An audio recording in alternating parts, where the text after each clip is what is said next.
Right, if we could come to order, please. Good evening, councillors, officers. No members of the public in the chamber this evening, but those that are joining us via the webcast. Good evening. Welcome to this first meeting of 2018 of Strategic Planning, Sustainability and Transportation Committee. Today, the 9th of January. Usual housekeeping. No fire alarms are anticipated, so if we hear such a thing, remain seated. Miss Tunnicliffe, to my right, will ascertain the best means of exit, and we shall follow her in an orderly fashion. And if I may just remind you that tonight's proceedings will be webcast by the Council, but I'll inquire if anybody else is intending to record, not to prevent you, but just merely that we can all be aware that that is the case. And I cannot see anybody waving a camera at me, so I'll assume that not to be the case. Let's move straight on to business. Apologies for absence. I've certainly been notified by Councillor Mumford and also Councillor Cox that they regret they cannot join us this evening. No others. I think other than that we're in good shape. And I do not believe that we have substitute members this evening at agenda item 2. No substitutes. There are no urgent items for us to consider. Item 4, we've got no visiting members this evening. And that takes us to item 5. May I ask for disclosures by both members and officers, please? No disclosures to be noted. Item 6, disclosures of lobbying. Have we been lobbied? I can't think of anything myself. No. No disclosures of lobbying to be noted. At item 7, we do have a part 2 item on the agenda, and I propose that we will take this in private due to the possible disclosure of exempt information having applied the public interest test. Is that agreed? So we'll come to that later.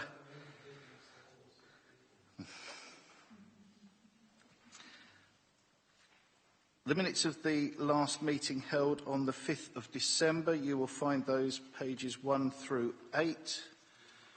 I trust you've all had a chance to consider them. May I sign those as an accurate copy, members? Is that agreed? Oh, Councillor Willis, you'd like to raise a point of accuracy? I emailed you about this about 2 o'clock this afternoon to give you a bit of background. But when we talked about last meeting, where we talked about the work programme, I asked about Thameslink, and I can't exactly remember your answer. But I have emailed you today to ask whether we can. Can I assist you with a verbatim of what the answer was? I think that you'd mentioned the Thameslink and stressing that we need to do everything possible. And the response was that the Vice-Chairman and I shall take under consideration the letter from KMET, which was very useful and sets out the case in the first instance, and we'll see what comes about from that. So there was not an immediate action, but Vice-Chair and I will keep an eye on that and bring it forward through the agenda when is appropriate. Are you satisfied with that, Councillor Willis?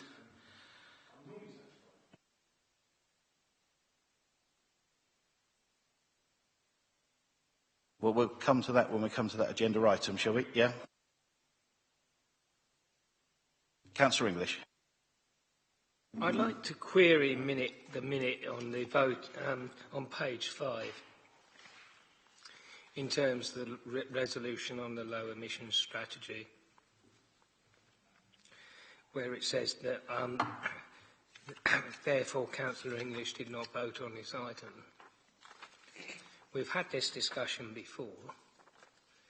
There is, and I'm sure I mentioned this before, and I don't recall not voting on the item, but I may not have done. But I can assist you. I can recall specifically you were not in the chamber when the vote was taken. Yes, that's what it should say, but that's not what it implies, right?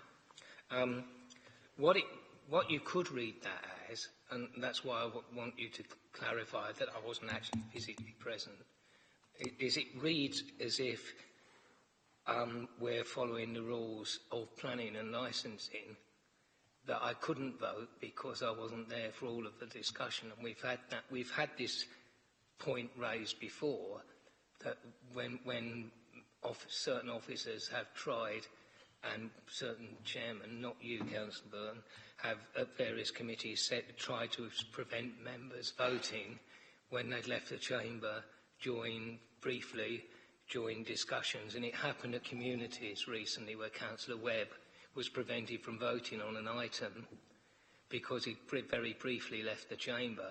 I just want that clarified, that I wasn't there, and because it reads as if I couldn't vote because I'd left the chamber. Personally, I'm satisfied that it's clear because it says that you did not No, that it you reads as if I couldn't. not.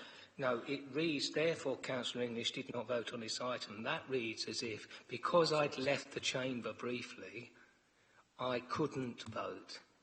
And I want that clarified to say that I actually wasn't physically present for the vote. You're having a wee, wouldn't you? We'll add a note to that effect. Are members happy that we do that? Simple solution is to be in the chamber, but anyway, yes. Pedantic but accurate. Next, are there any other amendments? Yeah. So with that addition of clarity, is it agreed that I can sign them as an accurate record? Is that agreed? Thank you, members.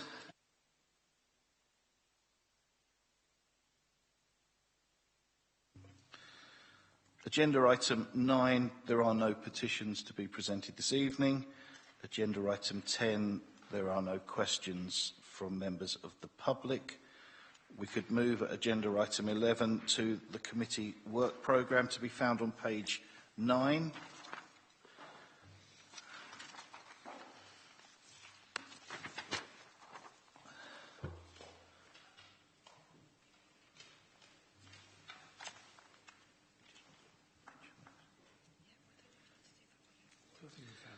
So the work programme is set out. I don't believe it includes the response to the KCC bus consultation, albeit that may be in a modified format now.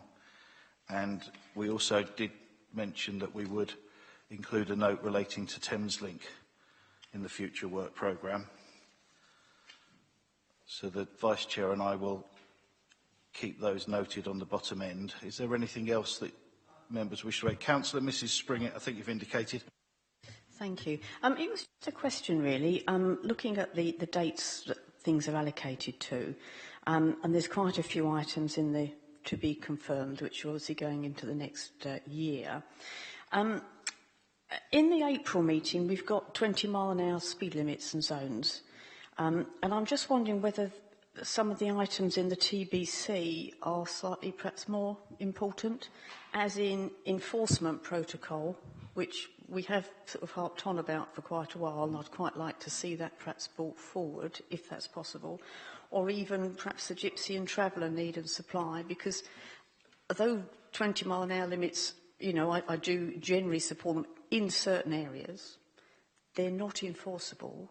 They're just I would like them. And I would like to see planning enforcement protocol perhaps a bit higher up the list. Okay, so if I could explain that the running order there isn't simply the list of items and, you know, perhaps our preference for their sequence. It also relates to the work streams that officers are conducting in the background, so that it's programmed according to when that will be ready. We could certainly take on board what you're saying when it comes to the next round of agenda setting and see if there's any scope. But, yeah, no, noted. Okay, Councillor English. I would be very, very angry if once again this item was postponed on the 20-mile-an-hour limits. I was persuaded against my better judgment by the director to put off the discussion of it until after the planning review, and because he argued there was a connection, although I'm not sure what it was. But this was first brought to this committee with a positive recommendation that we discuss a trial nearly 18 months ago, and we have not had a follow-up discussion. Well, let me just say, is clearly programmed on the date you see in front of you. And I'm not quite happy for anticipating. that, but it's been suggested it be removed. I'm not anticipating any changes to that. If we're able to bring any of the other items forwards, we would endeavour to do that. But that one is programmed as per the schedule. Councillor Willis.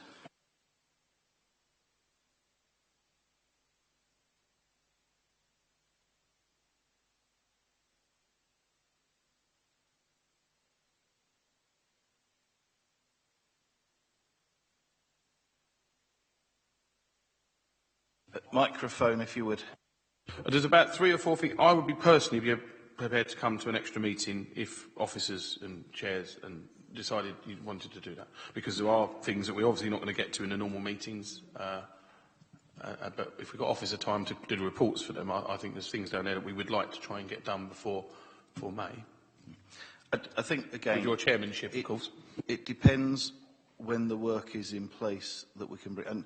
And let's bear in mind, we are looking towards the review of the local plan already.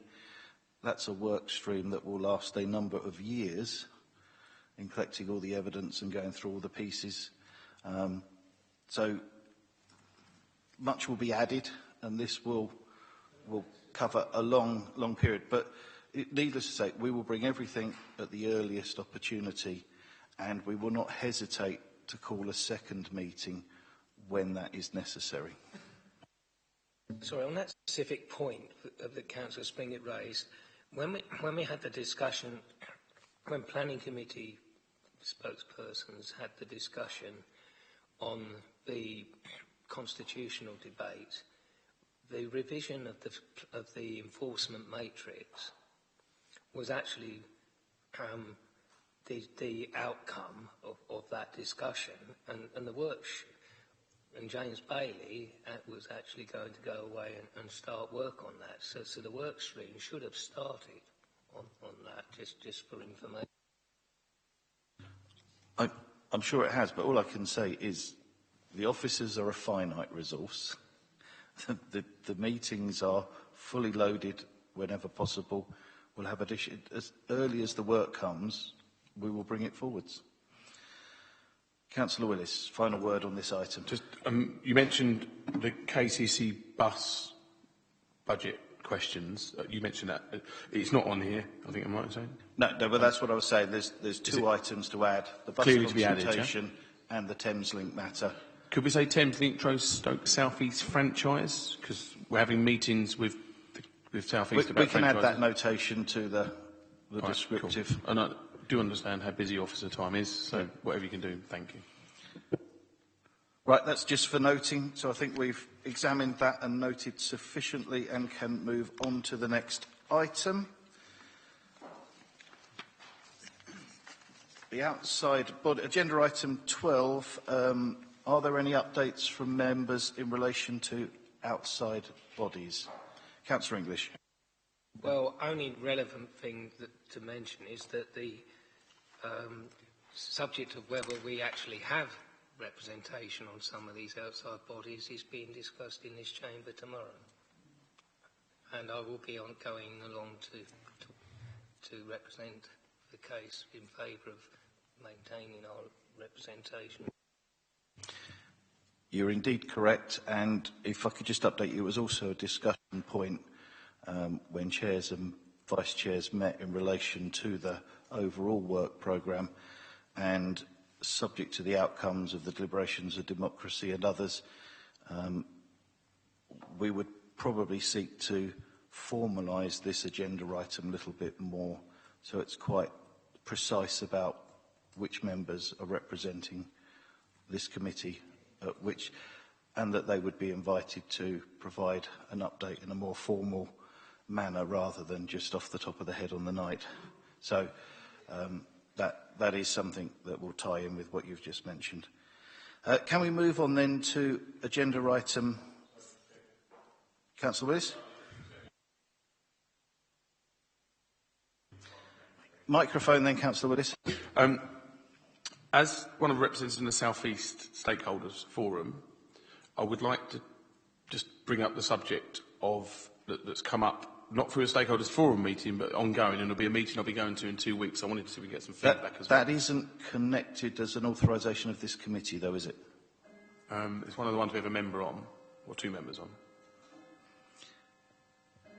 This is intended to be the representations that are authorised by this committee. By way of example, let me just say that as Chair, I attended the Maidstone East Strategic Board to examine the progress on the cooperation work with County in developing that site. That meeting took place just before Christmas, and everything is going very well. I think is the simple. So, but it's something specifically relating to this committee by appointment. Ask then, to save time tonight, if you want, there is some particularly urgent things on Thames Link and on the South East franchise. I've sent you an email on it about lunchtime today. Is there any chance you could share that with members of the committee? Would that be appropriate by email?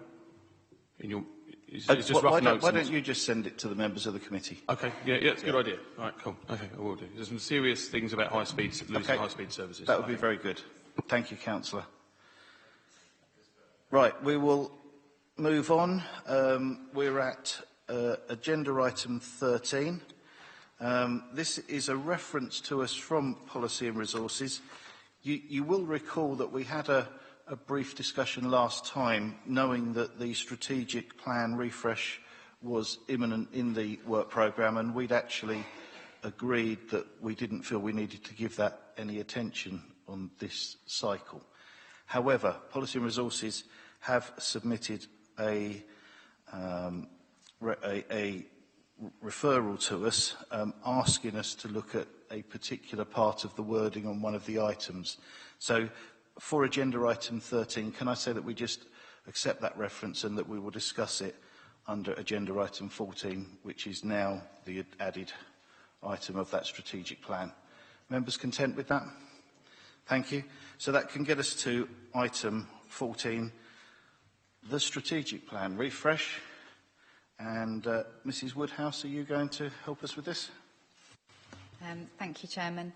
So, as you will be aware, the strategic plan refresh has been to Policy and Resources Committee. They have committed to maintaining the current 3 priorities as priorities for next year. So they're listed on your papers.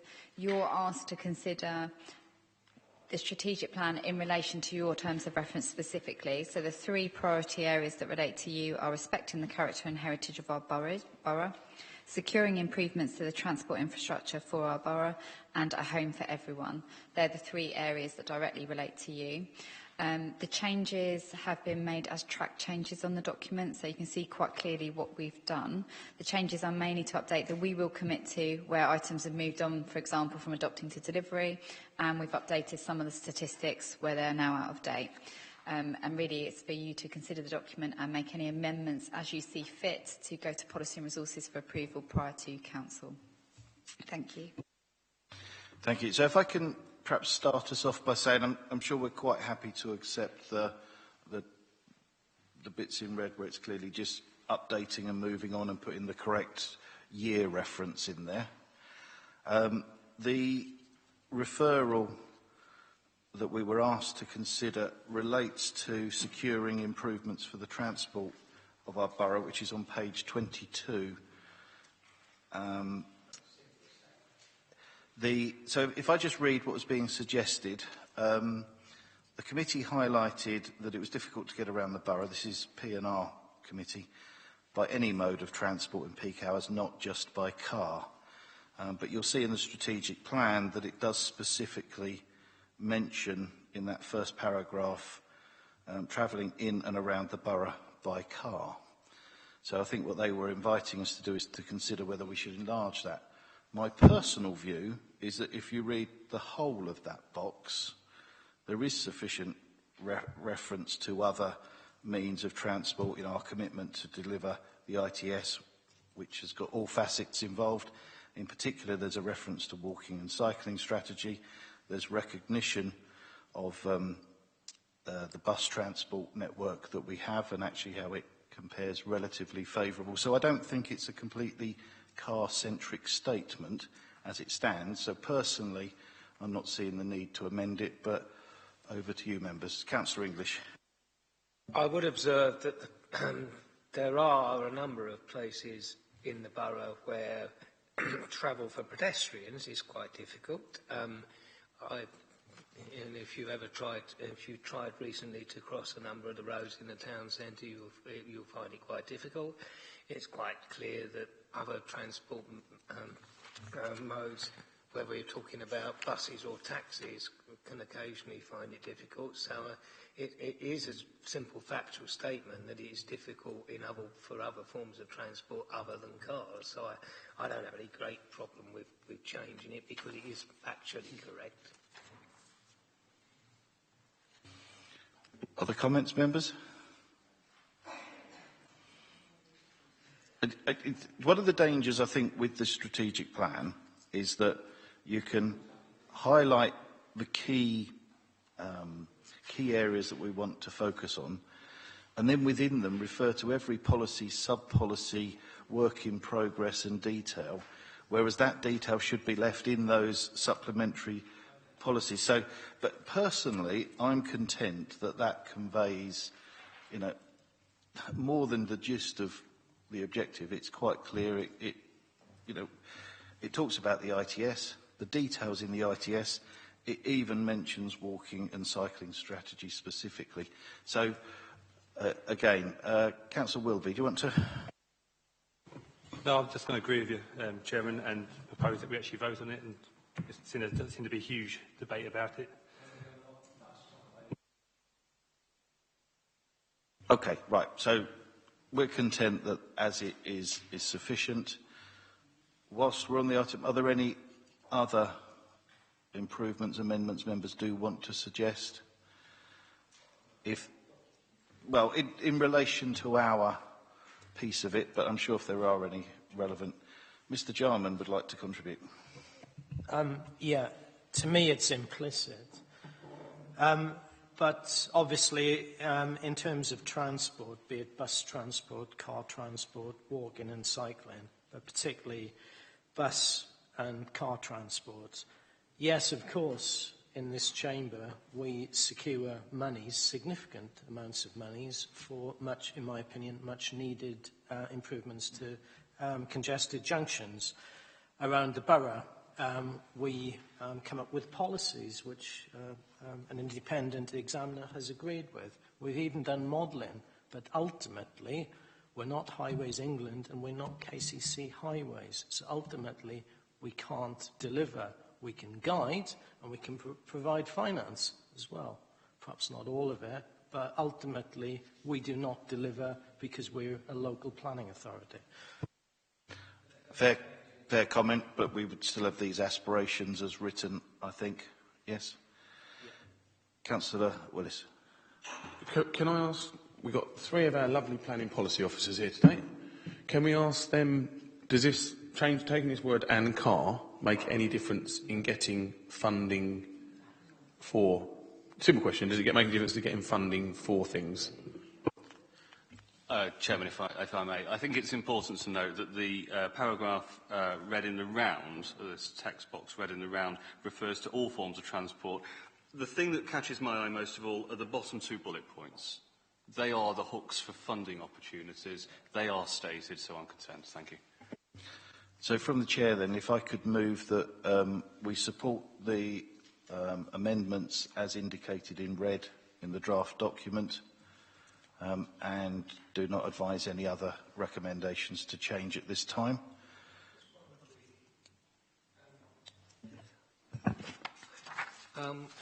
What was the time period of this document again? Flipping back to the page.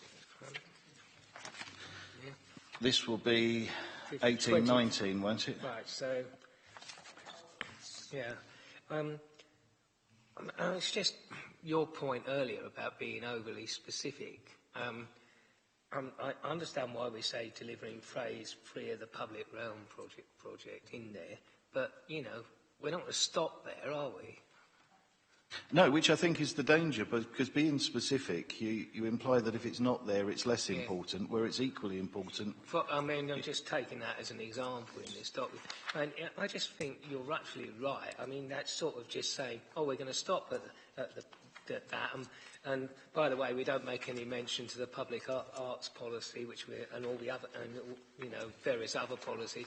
So I think it is a bit sort of overly specific in some places. I agree with you. Personally, I would delete all of the bits that say we commit to and leave it at the we want. In broad terms, what we want is set out. Taking out anything in particular, I think if we could just convey that general sense. Do you know that déjà vu moment? Because I'm sure I was saying this last year and you were disagreeing with me, but I welcome your change of heart. It's not so much a change of heart as an evolving nuance, Mr. Chairman.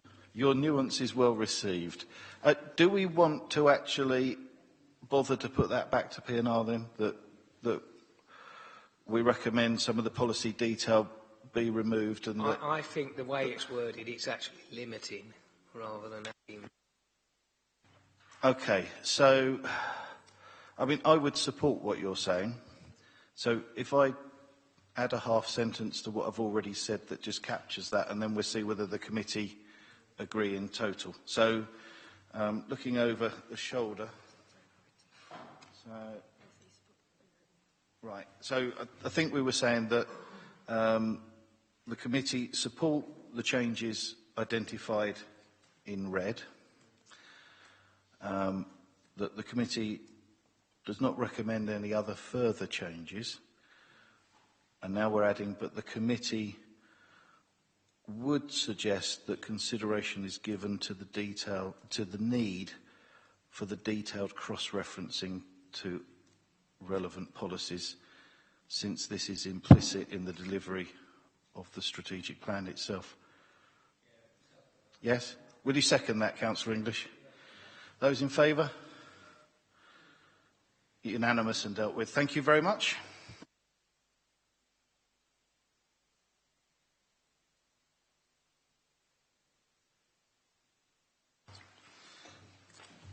Interesting one next then. So agenda item 15, planning appeal costs. You'll recall that I think we asked for some background information when this was discussed previously. And Mr. Green, you're going to help us. Thank you, Mr. Chairman. Yes, as you say, this report responds to a request from members for information about planning appeals costs. And as you know, and is set out in the report, we've seen a gradual increase in costs over the past 5 years. And for example, for this year, we're projecting an overspend, and next year we've allowed an extra 400,000 in the medium-term financial strategy for planning appeals costs. So it is a heavy item of expenditure, and it's right that this committee should consider what's lying behind that.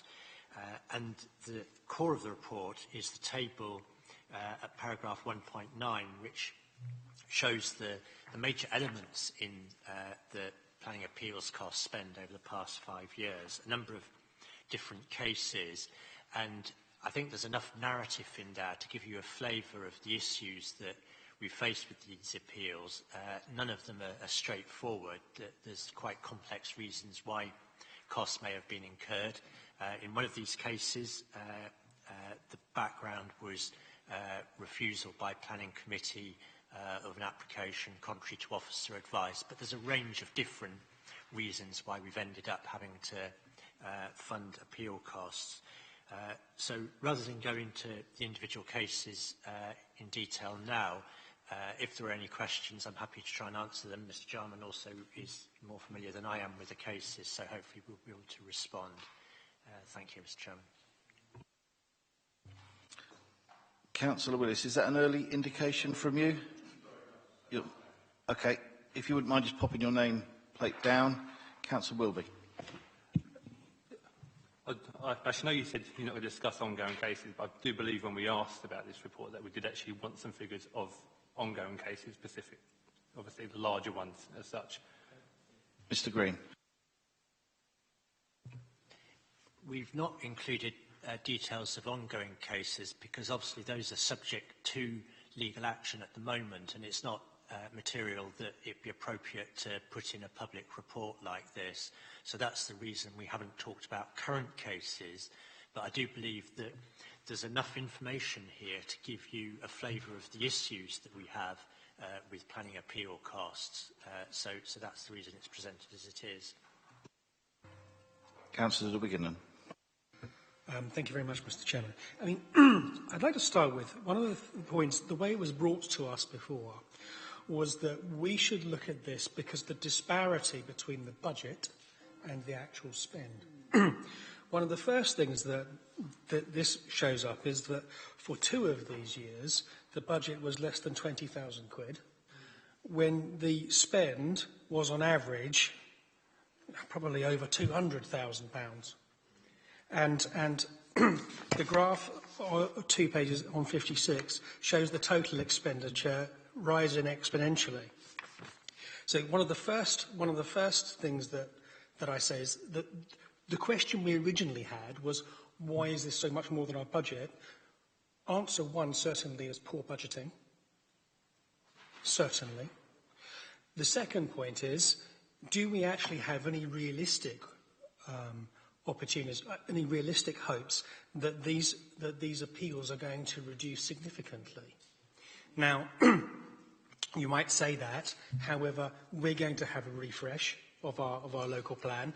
Lots of people are going to dislike that. We're going to continue to have appeals.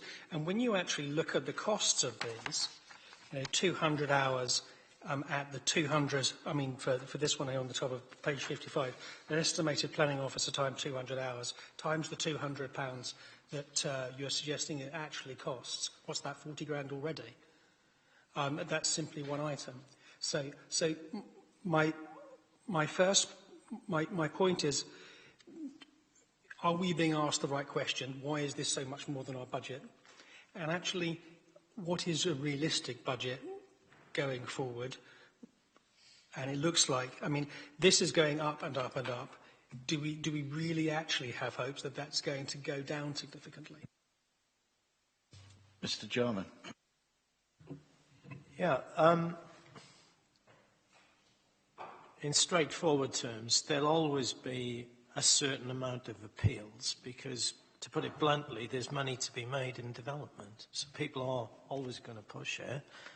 But I think we had a surge in residential appeals in particular. For instance, as Mark's pointed out, land east of Gleamingwood Drive, that's up in Walderslade. That appeal turned on the lack of a 5-year land supply in both Maidstone Borough and Medway. And that, as you alluded to, that's all linked to not having a local plan. A major issue as well at land east of Hermitage Lane was, at the time, a lack of a 5-year land supply. And I'd say that was also the case in Ham Lane down in Lenham as well. And it was a factor on Borton Lane, although the inspectors, dismissed the appeal. But, perhaps one of the main reasons why we fought so hard to get an adopted local plan was that we're able to say now to these developers, actually, we've got a 5-year land supply. In fact, it's over 6 years. So, yes, we will still get appeals, but I think the trajectory, certainly for public inquiries on greenfield sites, is doing that.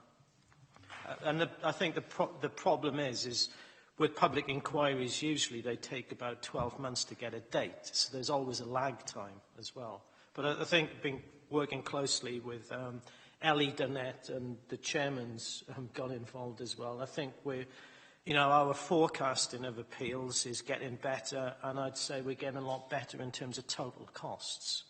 Because what Ellie and Mark are doing is they're adding in, for the first time, the officer costs, because obviously there's substitution costs. If officers weren't dealing with appeals, they could be cracking on with planning applications. Councillor Wiggenden. Can I just ask one?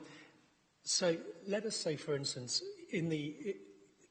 because obviously the housing land supplies has been the issue that they've all used because it's been terribly easy for them, and that's not going to be the case going forward. And obviously, we're going to have the refresh. It's going to cause some issue, but in the absence of those large sites, and those regular appeals, I mean, what I'm trying to get an idea of. We are always going to have appeals, but in the absence of those large sites coming up because of that lack of a 5-year housing land supply, what do you think would be the sort of annual burn cost of ordinary bits and pieces of appeals?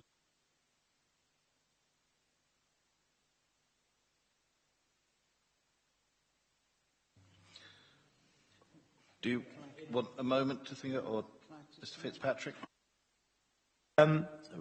Russell can chip in. It would probably be in the region of 120,000, probably. It's quite difficult because they're not of sort of equal size. You know, there may be arguably a brownfield site in the countryside where it's not the most sustainable site, it's sort of borderline, but somebody puts in an application for, 60 houses. Now, that could result in a public inquiry, and that would take up. So, but I would say in that region, what I think I've stressed is planning appeals. What I think we will, and we've been working with the finance team on this, is that because of our slightly stronger, if that's the right term, approach to enforcement, we are seeing a surge in enforcement appeals, but we're budgeting for that.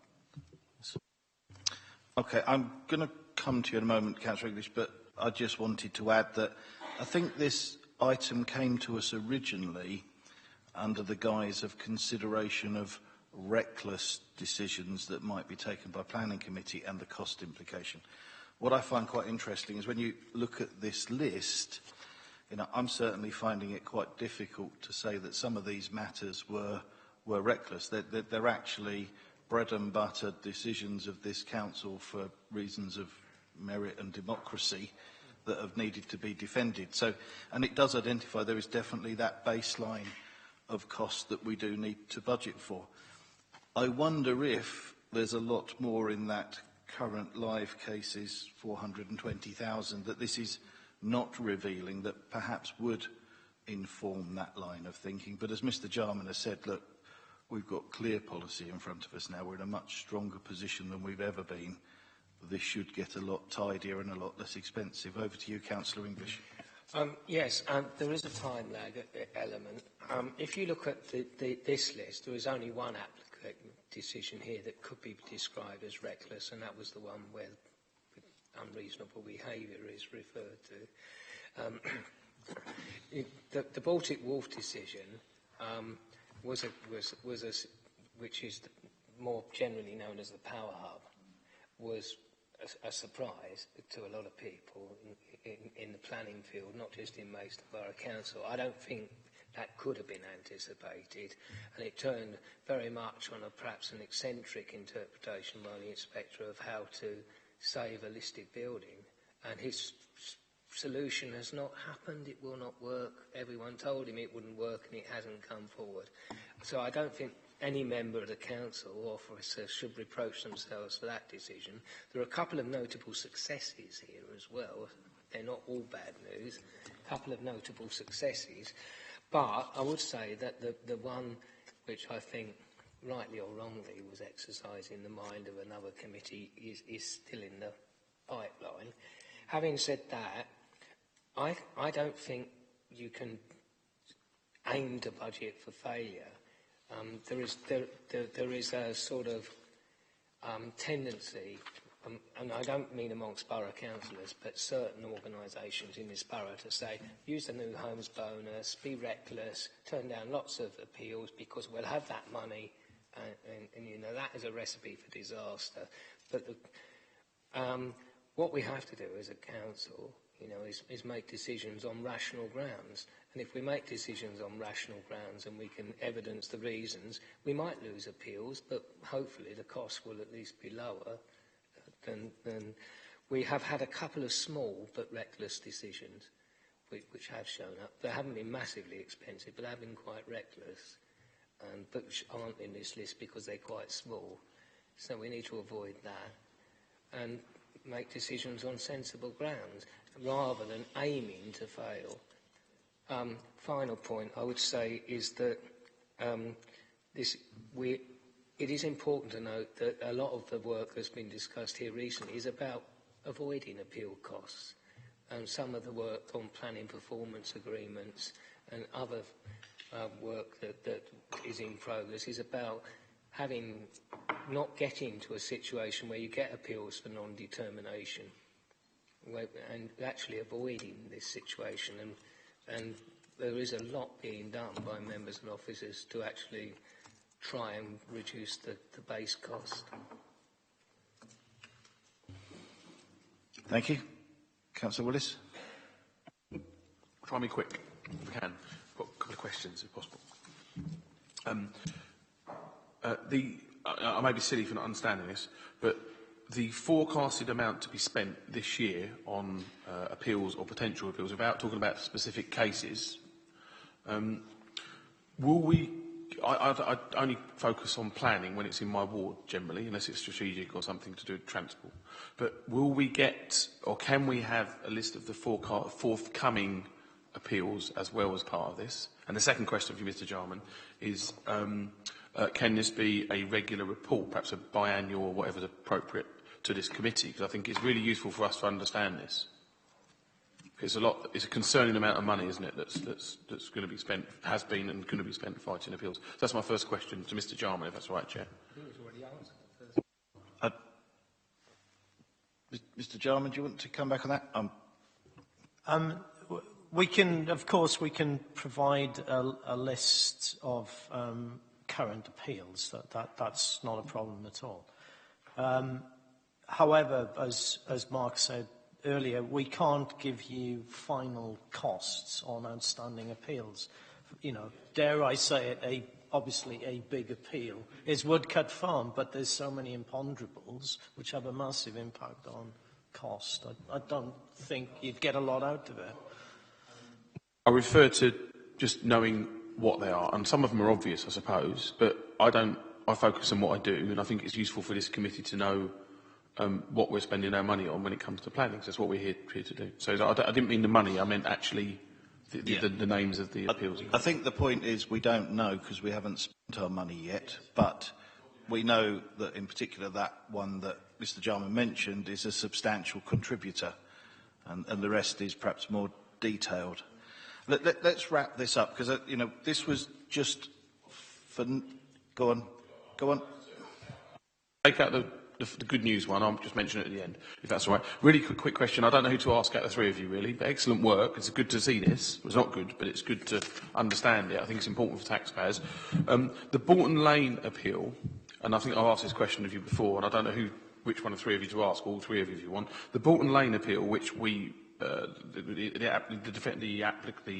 applicant effectively lost, as I understand it. Is it appropriate to ask, are we trying to recover costs on that? Can we? Are we? As you said, it's quite a complex history to it. But basically, I don't know if you'd say, the first inspector, dismissed the appeal. He turned it down on no coherent plan for improving the good old Wheatsheaf junction and the Bolton Lane junction. And it was wrapped up with the developers not coming up with enough money for improving. I'm sure you know the specific history there. But there was another reason about anti-coalescence between Maidstone and I think Bolton and Chelsea. I might be wrong on that. The developers, barrister, I think it was David Wilson Holmes, looked at the exact wording and challenged the inspector's decision and was successful on just the anti-coalescence reason for refusal. So we were going to go back to public inquiry, a bit like Front Farm, dare I say it. But David Wilson Holmes, in the end, thought that they weren't going to be able to come up with a collaborative solution to the wheat sheaf, so they decided not to pursue a reconvened public inquiry. Can I just suggest that we don't go into this level of detail on particular applications? A small comment from legal. Obviously, there are different types of appeals. You've got written reps, you've got hearings, and you've got inquiries. The ones which tend to incur the costs are going to be the inquiries. And obviously, the costs award that is granted is for unreasonable behaviour. Invariably, that's why you get a cost award against you. So it has to be the inspector who has to make that award. So, right. The report's just for noting. It came out of a reference from P&R originally. It's tempting to put a response back, but we could just end up in a loop of backwards and forwards. So shall we just note this report and close this at this point? Noted, members? Thank you. We can move immediately into agenda item 16. Mr. Green's going to assist here, and we're going to take a look at the medium-term financial strategy and budget proposals for 2018-19. Mr. Green. Thank you, Mr. Chairman. This report sets out budget proposals for the service areas within this committee's area of responsibility, and the details are in Appendix C of new budget proposals that are being put forward.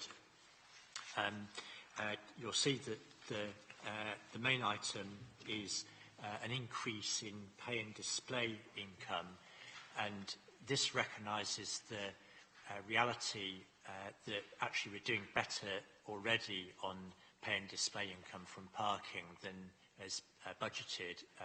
If you remember at your November meeting, we were projecting a surplus of 241,000 compared with budget. So this is just recognising that we should be able to achieve more than 200,000 or 200,000 more than the current budget without too much trouble next year. The other items are charging staff costs to SIL. Now, this won't kick in till 1920, but this will yield 50,000 in total. And the final one relates to local land charges, and I think this was covered at your previous meeting, because we're aligning land charges across the three authorities for which we carry out land charges work. There's an opportunity to increase charges, and we expect additional income of 50,000. So those are the proposals that are being put forward. Just to emphasise, on the parking one, that's nothing to do with putting up parking charges. It's just recognising the additional income that we already get from pay and display income. I would like to just update you on a few things that have come out since this report was written. Just before Christmas, we had the local government finance settlement for 2018-19 published by the government.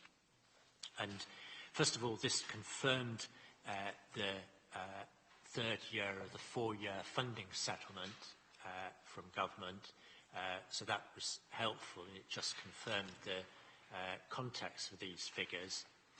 Other things that came out in the settlement, not directly relevant to the proposals here, but worth mentioning, are that the government agreed to increase the referendum threshold for council tax increases from £4.95 or 2% to 3%.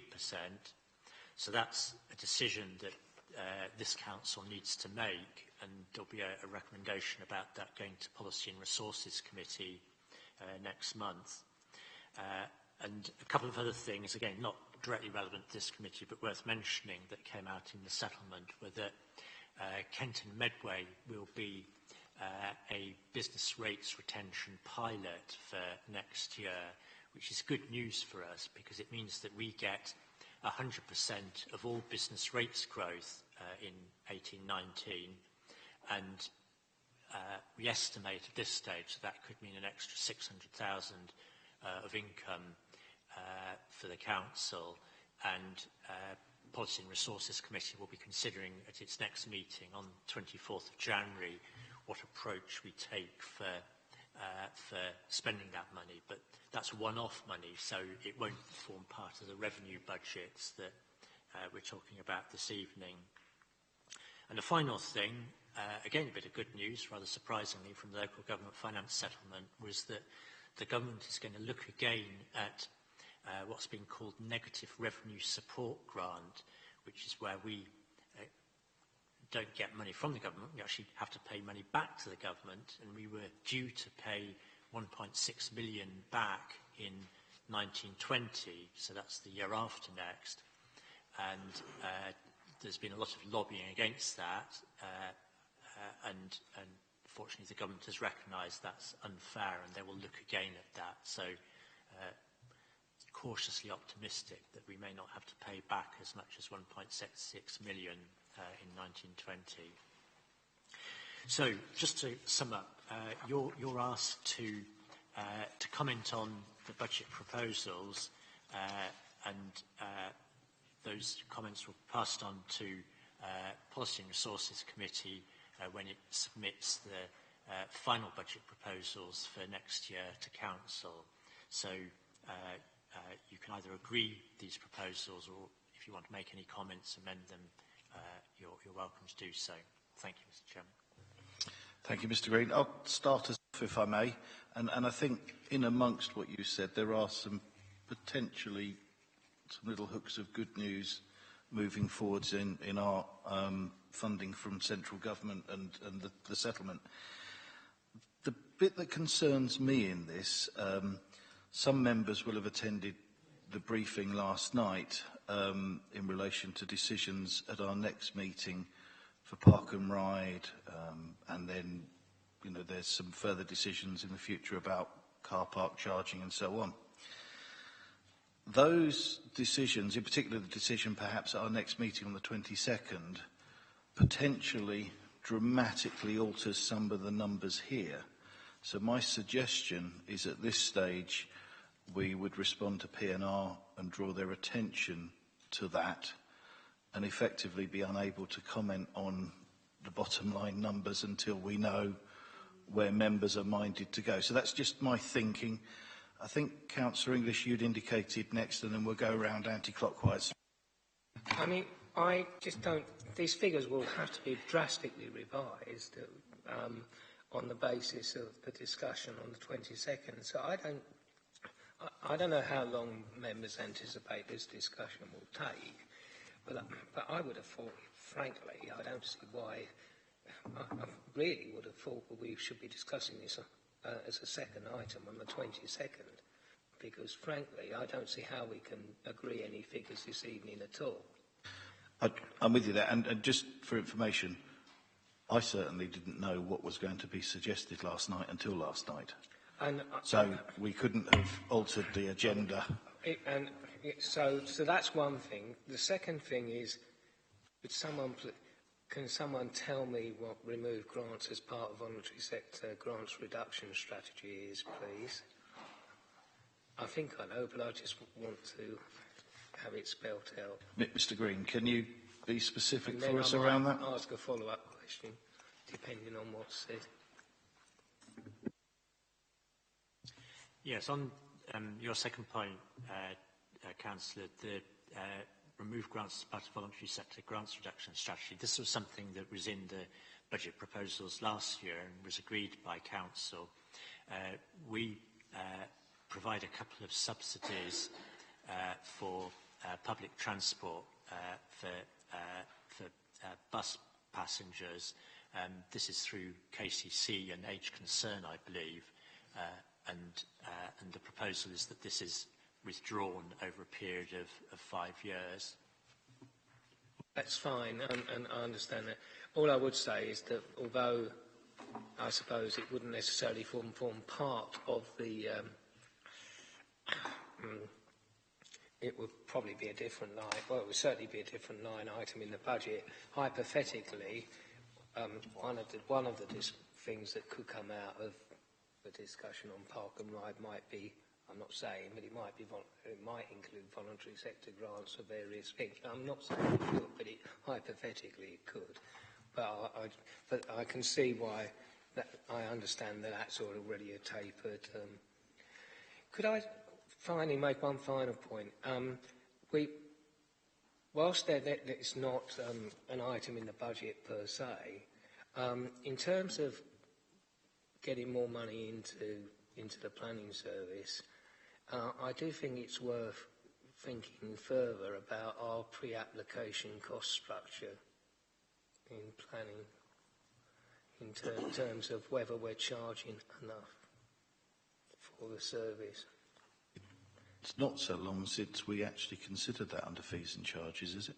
I think we need to think about it again.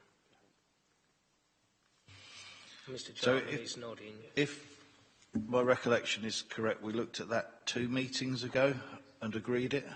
Things have moved on.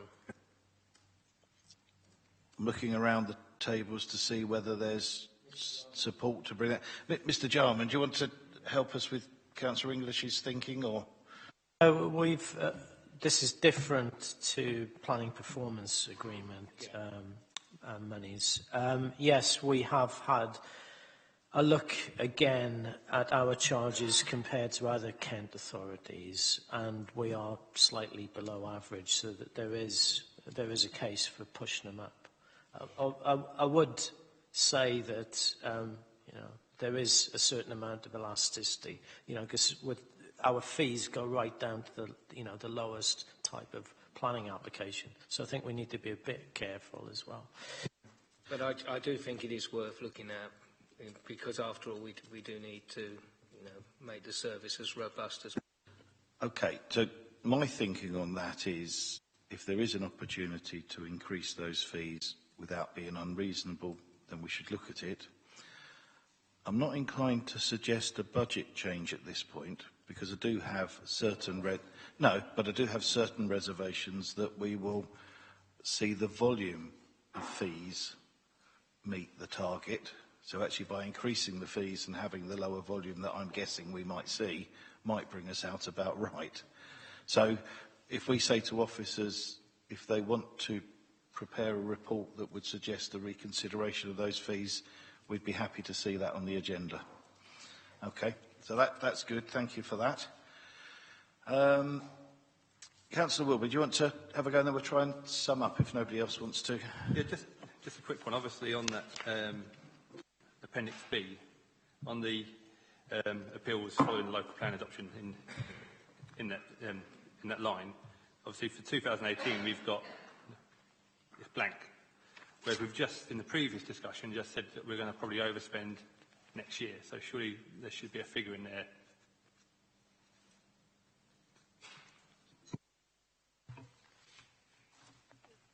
The line that you're referring to is the second line on Appendix B, isn't it, for reduction in appeals following local plan adoption. What this schedule does is set out budget savings. The costs are shown separately. So if you turn back to the previous page, Appendix A, and look in the column headed 2018-19, you can see that there's a figure of 400,000 for planning appeals. So we deal with costs and savings separately. Does that answer your question? Yeah, sure. Yes, okay, so we've got a figure of 400. The previous page, it says 420,000 current that we've got to cover. So surely, going back to what Councillor Wigan said, shouldn't we be budgeting for kind of worst case scenario rather than the best case scenario that it's just going to be around the 400 mark when we've said it's going to be at 420 already? I think this comes back to the previous item where we expect to have a backlog of costs this year and next year arising from appeals, but what is set out here is an assumption that after that the appeal costs revert to the budget of 120,000, and we don't want to budget for the worst case because we want to minimise appeal costs, and so the challenge for us is to keep within budget.